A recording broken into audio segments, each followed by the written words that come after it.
இயேசுவின் நாமத்தினாலே இந்த மதிய வேளையிலே உங்களை அன்போடு கூட வாழ்த்துகிறேன். உயவனே என்ற நிகழ்வின் அடிப்படையிலே ஜெபத்தின் மேன்மையை குறித்து நாம் தியானித்துக் கொண்டே இருக்கிறோம். இன்றைக்கும் சங்கீதம் 59:1 நாம் வாசிக்கின்ற போது, என் தேவனே என் சத்துருக்களுக்கு என்னை தப்புவியும் என்று சங்கீதக்காரன் ஆண்டவரை நோக்கி வேண்டிக் கொள்ளுகிற ஒரு வார்த்தையை நாம் இங்கே வாசிக்க முடியும். ஏனென்றால் சங்கீதக்காரனாகிய தாவீது சொல்லுகின்ற பொழுது, என் பிராணனை வாங்க தேடுகிறார்கள், எனக்கு விரோதமாய் கூட்டம் கூடுகிறார்கள், எனக்கு விரோதமாய் யுத்தத்திற்கு ஆயத்தப்படுகிறார்கள், வஞ்சனையாய் துரோகம் செய்கிறார்கள், வார்த்தைகளினாலே என்னை துளைக்கிறார்கள், பெருமையாய் பேசுகிறார்கள், கேட்கிறவன் யார் என்கிறார்கள். தேவனே, அவர்களை கொன்று போடாதேயும், எனக்கு துணை செய்ய விழித்துக் கொள்ளும். என் தேவன் தம்முடைய கிருபையினாலே என்னை சந்திப்பார்.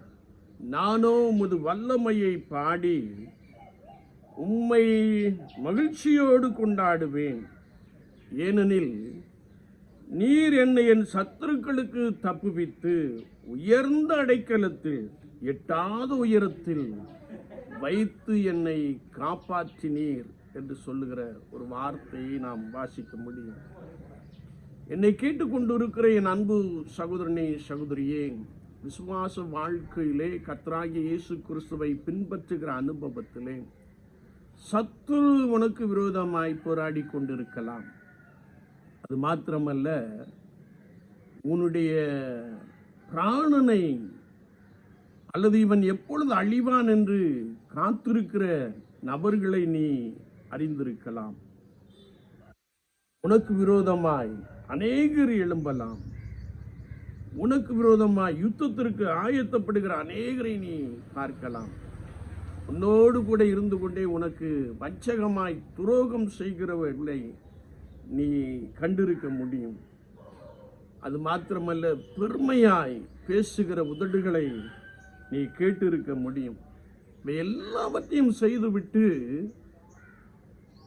கேட்கிறவன் யார் என்று சொல்லி உக்கரிக்கிற ஒரு அனுபவத்தை கூட நீ கடந்து வருகிற ஒரு நபராய் காண முடியும்.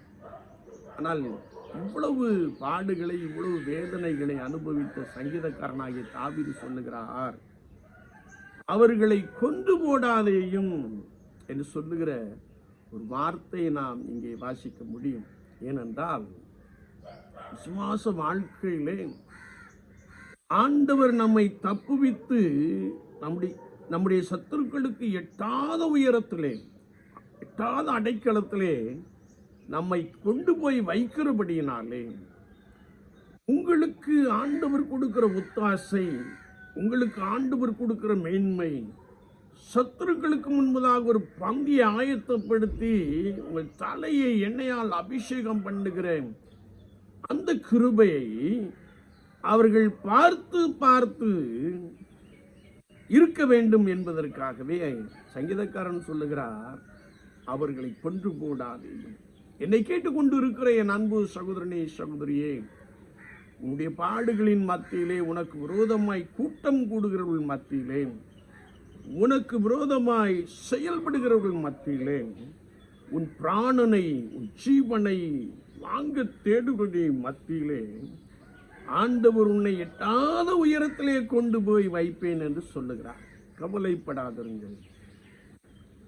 எப்படி சங்கீதக்காரனாகிய தாவீது ஆண்டவரை நோக்கி, என் தேவனே என் சத்துருக்களுக்கு என்னை தப்புவியும் என்று சொல்லி வேண்டிக் கொண்டானோ, அப்படியே நீங்களும் கர்த்தராகிய இயேசு கிறிஸ்துவை நோக்கி வேண்டிக் கொள்ளுங்கள். அவர் உங்களை காப்பாற்றுவார். அவர் உங்களுக்கு விரோதமாய் எழும்புகிற ஆயுதங்களை முறித்து போடுவார். அவர் உங்களுக்காக யுத்தம் பண்ணுவார். இயேசு கிறிஸ்து உங்களை எட்டாத உயரத்திலே கொண்டு போய் வைப்பார். அதை உங்களுடைய சத்துருக்கள் பார்த்து இருதயம் கரைந்து போகும் என்று சொல்லுகிறார். விசுவாச வாழ்க்கையிலே சோதனையை சகிக்கிற மனுஷன் பாக்கியவான் என்ற வசனத்தின்படியே நீங்கள் எவ்விதமான சூழ்நிலைக்குள்ளே வைக்கப்பட்டிருந்தாலும் கர்த்தராகிய இயேசு கிறிஸ்துவை நோக்கி கூப்பிடுங்கள். அவர் உங்களை தப்புவிப்பார். அவர் கன்மலையின் மேல் உங்களை உயர்த்துவார்.